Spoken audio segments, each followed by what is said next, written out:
उद्धव ठाकरे उद्या नाशिकमध्ये जाहीर सभा घेत आहेत. मात्र या जाहीर सभेपूर्वी नाशिकमध्ये महाविकास आघाडी आणि महायुतीच्या कार्यकर्त्यांमध्ये राडा झाल्याचं बघायला मिळालं. भाजपच्या एका पदाधिकाऱ्याविरोधात गुन्हा दाखल करण्यात आलेला. आपल्यासोबत सुधाकर बडगुजर आहेत, शिवसेनेचे नेते. काय नेमका प्रकार घडला, कशावरून हा संपूर्ण प्रकार घडला? निवडणूक निर्णय अधिकाऱ्यांनी ज्या पद्धतीने महायुतीची रॅलीला परमिशन दिली होती त्यानुसार त्यांनी रॅली निश्चितपणाने शांततेच्या मार्गाने त्यांनी काढायला पाहिजे होती. परंतु ज्या ठिकाणी आमचं उमेदवाराचं संपर्क कार्यालय आहे आणि आमचे नगरसेवक आहेत डी.जी. सुरेंशी, त्यांच्या कार्यालयावरती रॅली जात असताना भाजपाचा एक नगरसेवक खाली उतरून आमच्या रमेश उघडे या नावाच्या ग्रस्ताला धक्काबुक्की केली आणि मशाल हे चिन्ह हातातून हिसकवलं आणि त्याचं खाली त्यांनी टाकले. त्यामुळे हा संघर्ष करताना अशा पद्धतीचा प्रकार घडणं चुकीचं आहे. सत्तेचा उन्माद आला काय अशा भावना आमच्या सर्व शिवसैनिकांच्या आहेत आणि त्यानुसार आम्ही तात्काळ पोलीस स्टेशनला गेलो. त्या नगरसेवकाच्या विरोधात गुन्हा दाखल केला आणि पोलीस प्रशासन हे कारवाई करते आहे. पण निवडणूक निर्णय अधिकाऱ्यांनी सुद्धा रॅलीची परमिशन देताना संघर्ष होईल अशा पद्धतीची परमिशन दिली नाही पाहिजे आणि पोलीस यंत्रणा ही सज्ज असली पाहिजे. जे राजकीय पक्षाचे कार्यालय आहे त्यामुळे बंदोबस्त चोख ठेवला पाहिजे.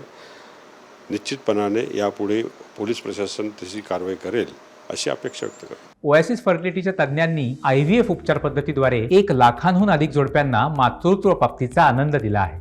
मोफत अपॉइंटमेंट बुक करण्यासाठी आजच संपर्क साधा. त्यांनी देखील आपल्या विरोधात तक्रार पोलीस स्टेशनला काल दिली होती. त्या संदर्भात नेमकी काय माहिती आपल्याकडे? CCTV फुटेज होतं, त्यामुळे बनावट तक्रार जास्त टिकत नाही. पोलीस कमिशनरने सांगितलं त्यांना की ही बनावट तक्रार मी घेऊ शकत नाही, त्यामुळे ही तक्रार तात्काळ मागे घ्या, नाही तर मी अन्यथा अजून 2 गुन्हे तुमच्यावर दाखल करेल. त्यानंतर त्यांनी तक्रार मागे घेतली. उद्या उद्धव ठाकरे यांची नाशिकमध्ये जाहीर सभा होती आहे. खरं तर या निवडणुकीच्या दरम्यान पहिलीच त्यांची सभा आहे. काय नेमकं वातावरण बघायला मिळते, कशी तयारी आहे?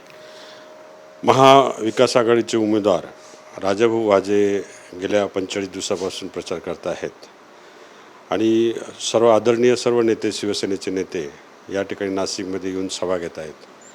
पक्षप्रमुखांची सभा या ठिकाणी व्हावी म्हणून उद्धव साहेब उद्याचे दिनी येत आहेत आणि प्रचंड जल्लोषामध्ये उद्याची सभा होईल. त्यामध्ये एक संदेश मतदारांपर्यंत जाईल.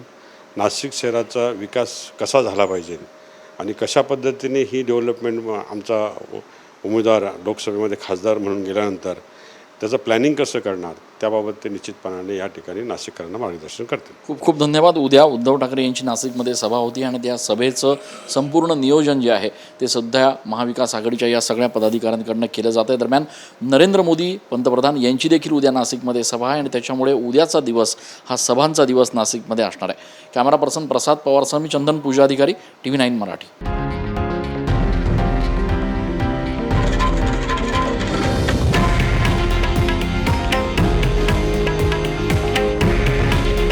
हे आहे देशातील नंबर 1 न्यूज नेटवर्क आणि आपण पाहत आहात TV9 मराठी. काळजी तुमची, हित महाराष्ट्राचं.